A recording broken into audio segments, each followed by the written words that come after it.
Pois é, Pitilo, a gente teve, né, uma enxurrada. Pitilo que está no Rio de Janeiro de Cláudio Castro, inclusive, neste momento. Mas hoje a gente vai falar de um lugar um pouco mais distante do que a zona norte do Rio. A gente vai falar de Ucrânia, porque a gente teve uma série de atualizações nessa última semana acerca do conflito, muito motivado por conta da atuação do Donald Trump, né, novo presidente lá dos Estados Unidos, nas negociações com a Ucrânia e com Moscou, com Vladimir Putin. Nessa semana, o Trump falou que a Rússia lutou pelo território ucraniano, então, portanto, ficará com parte do território ucraniano. O Vladimir Zelensky fez aquela piada falando que ia trocar territórios que ele tem sob controle dele com os territórios ucranianos. E hoje, né, teve um anúncio aí de que provavelmente haverá uma reunião entre Vladimir Putin e Donald Trump, e as negociações, ao que tudo indicam, estão caminhando para um caminho de paz. Também nessa quarta-feira, o chefe do Pentágono, Pete Hegseth, que é o chefe do Departamento de Defesa, falou em uma coletiva lá na OTAN, em Bruxelas. Ele falou que os Estados Unidos considera que é irreal que haja a volta das fronteiras ucranianas para o ano de 2014, né? Então, portanto, a Ucrânia recuperar todo o território conquistado pela Rússia e a Crimeia, e também afirmou que a Ucrânia não irá participar da OTAN. Falou, vale lembrar, né? Esse foi o motivo originador do conflito de 2022. A guerra tem raízes mais longas do que essa, mas em 2022 a possível entrada da Ucrânia na OTAN foi o que motivou o conflito. E aí eu queria saber do Pitilo, professor, historiador, especialista em história militar, enfim, e um conhecedor profundo ali do leste europeu, como que você está analisando essa situação? Se a gente está caminhando para uma paz, qual que é o papel do Donald Trump nessa história? Yuri, só fazer um comentário rápido que a Sinara falou. A direita no Brasil ela conseguiu uma coisa inusitada. Nós temos um traficante de Deus, que é o caso do Peixão. Temos um traficante gospel. É uma coisa incrível, né? Um feito dessa nova direita. Bom, por falar em direita, é óbvio, o Yuri, que o Trump tem um papel importantíssimo nessa questão da paz na Ucrânia, mas é importante que se pontue o seguinte: o Donald Trump quer a paz na Ucrânia não por ele ser um mensageiro da paz, nem um entusiasta da concórdia entre os povos. É uma questão muito mais pragmática e interna para Donald Trump. Mas, sem dúvida, ele fez uma campanha. Se nós pegarmos desde o primeiro governo dele, ele já era um cara muito crítico à campanha estadunidense no Afeganistão, à invasão do Iraque e a participação estadunidense em alguns movimentos de desestabilização mundo afora, porque o Trump ele é um produto da internet. Donald Trump ele é uma figura midiática. Então ele desde cedo aprendeu que você pode, né, fazer tudo aquilo que se fazia com as armas a partir da manipulação midiática. Então, por isso, ele tem todo um campo, todo um apoio da Big Tech, toda uma assessoria. O Elon Musk está colado com ele, não é à toa. O Bezos, essa turma toda não está ao lado dele à toa. E o Trump, ele é uma figura que vai na contramão do deep state estadunidense. Ele nunca foi aceito por esse setor, um cara bronco, ignorante, e demais, fascista demais da conta para essa turma cheirosa dos democratas. Então, o Trump tem essa marca da sua campanha, né? O retorno dele é fazer justamente o contrário daquilo que os democratas estavam fazendo. E a guerra da Ucrânia, ela virou um escoador de dinheiro estadunidense no momento onde a economia ia muito mal. Então foi muito prático, o discurso do Trump se tornou muito fácil em apontar o seguinte: ó, boa parte do nosso dinheiro que poderia estar aqui resolvendo nossos problemas está indo para uma guerra que nós não vamos sair vitoriosos. Isso é óbvio, porque a guerra da Ucrânia, desde o primeiro momento, você sabia que a Ucrânia, mesmo com todo o apoio da OTAN, não iria conseguir derrotar a Federação Russa. Só os incautos acreditaram que o Putin, um ex-coronel KGB, iria se meter numa guerra onde ele iria sair derrotado e desmoralizado. Os liberais, setores da esquerda festiva brasileira, acreditaram nisso em algum momento, de que haveria ali uma derrota militar. Porque, Yuri, a origem desse conflito, o início da operação especial russa na Ucrânia, não tinha objetivos militares, eram objetivos políticos. Os objetivos militares acontecem depois que a Ucrânia rói as cordas, né? Trai aquele acordo que estava sendo construído em Istambul, a comando dos europeus. Nesse momento, a Ucrânia passa a ser governada pela OTAN. A OTAN vislumbra ali um momento ou uma possibilidade de vencer a Rússia militarmente, desmoralizar o Putin internacionalmente e combater a economia russa.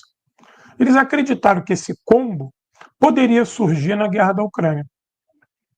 E, obviamente que não. A Rússia conseguiu o feito de crescer na guerra. É um feito que poucos países têm. A economia russa cresceu durante a guerra, mesmo com mais de 900 sanções. E veja, a Rússia começou a produzir para dentro. Ela fez uma coisa que o Brizola falava isso, à torta e à direita. Nós temos que, antes de pensar de exportar, resolver o problema interno. Temos muitas bocas aqui querendo comer. Foi isso que o Putin fez. O Putin girou a economia para dentro, fortaleceu o capital russo. E o que ele vai fazer? Ele vai se deslocar do sistema financeiro internacional onde ele foi barrado e vai se unir à China. E a coisa ficou mais fácil, até porque são países que estão ali na fronteira.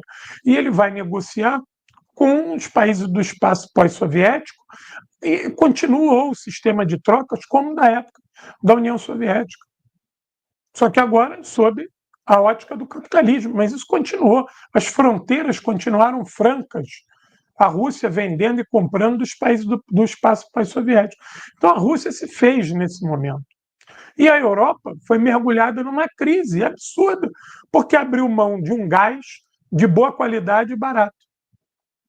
E nós sabemos que o frio na Europa é aterrador, tão terrível quanto o calor que nós estamos sentindo aqui no Brasil nesse momento. E aonde que o Trump entra nisso? De maneira simples e pragmática, ele vai falar o seguinte: esse padrão aí, nós não queremos, isso é derrota. Vamos sair dessa derrota. O Zelensky é um oportunista, os liberais europeus estão pegando uma carona no dinheiro estadunidense, a OTAN é um escoador sem fim dessa indústria, desse complexo industrial militar estadunidense. Fez o contrário. Simples, foi um discurso simples, vamos sair dessa guerra que a gente não vai ganhar disso. E vamos parar de mandar recursos para lá.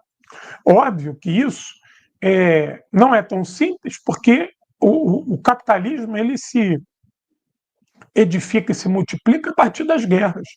Então, esses sistemas liberais dos últimos 15 anos estavam edificados nesses conflitos. Desde a guerra do Iraque, há uma intensificação desses conflitos a nível de render bons dividendos para o complexo industrial militar estadunidense. Não obstante, os europeus agora estão fortalecendo os seus, porque viram que isso é um grande negócio, que não dá mais para ficar só a reboque dos Estados Unidos. Trump usou esse pragmatismo para acertar a vida dele com o Putin, e óbvio que o que o Putin mais quer é a paz.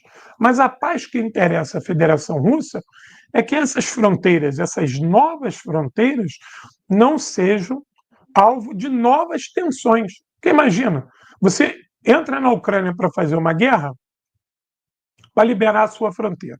Aí você estende ela para que tenha novos conflitos.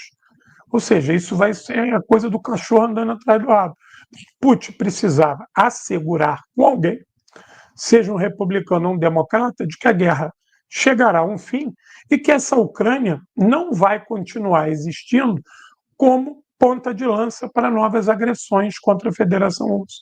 Não obstante, nós vimos que quando o exército russo entra na fronteira ucraniana, a quantidade de laboratórios químicos, farmacêuticos, com documentação da OTAN dentro desse território. Nós vimos que o Hunter Biden, filho de Joe Biden, era sócio desses complexos de laboratórios ali. Eu vi imagens agora do exército russo chegando numa região que tem um posto da USAID. Dentro do posto da USAID, arma, granada, metralhadora. Ô, Pitilo, Então, só para entender, tem uma frase que você falou no começo, assim, que Trump quer a paz na Ucrânia, por quê? Eu queria que você completasse essa frase. É para se acertar com o Putin, como você falou? Simara, o Trump pensa o seguinte: a guerra da Ucrânia, enquanto existir, ela atrapalha os negócios, ela obriga os Estados Unidos a botar dinheiro num projeto que beneficia muito mais a Europa do que os Estados Unidos. Veja, com o fim do socialismo na Ucrânia, a Ucrânia foi toda privatizada. A emergência do capital privado na Ucrânia é europeu, não é estadunidense. Não que os Estados Unidos não tenham multinacionais na Ucrânia, mas a grande rifa que foi feita do Estado ucraniano privilegiou muito mais os europeus do que os estadunidenses. Os estadunidenses sempre foram exportadores. Os europeus se mudaram para lá com mala e bagagem. E o filão dessa guerra da Ucrânia era derrotar a Rússia. Na impossibilidade de derrotar a Rússia, os europeus vislumbraram um plano B, que era, em tese, continuar fornecendo material para uma guerra ad eterno, onde os Estados Unidos pagava boa parte desse armamento. Então, o complexo industrial militar francês e alemão tinha um grande lucro com essa guerra. Vamos continuar mandando as nossas armas para lá, porque os Estados Unidos pagam boa parte disso. E tem outra coisa: quando a guerra acabar, nós vamos participar da reconstrução via Estados Unidos. Se você perceber a fala dos líderes europeus, eles têm dito o seguinte: não, os Estados Unidos têm que participar da reconstrução da Ucrânia.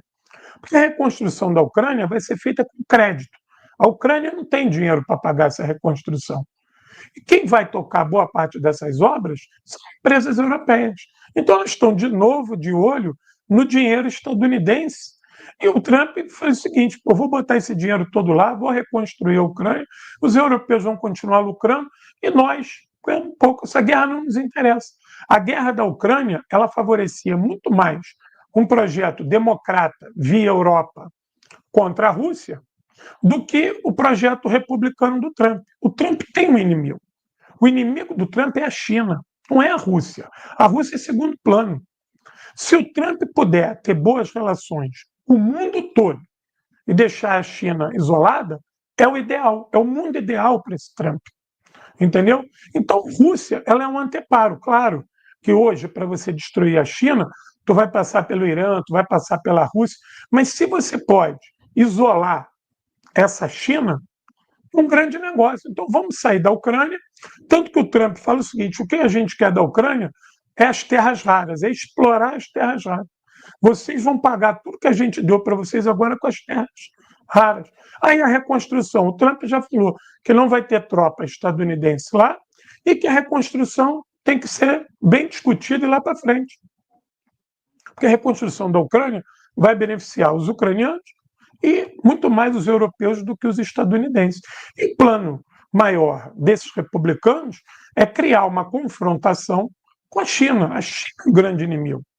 Esses republicanos que estão aí, Sinara, eles têm a certeza do seguinte: não é possível que os Estados Unidos recobre a sua hegemonia sem que a China seja derrotada. Os Estados Unidos, ele já chegou no ápice do seu desenvolvimento econômico. Os Estados Unidos, ele não tem mais para onde crescer. O capitalismo estadunidense, ele hoje está no limiar do seu potencial. A China não.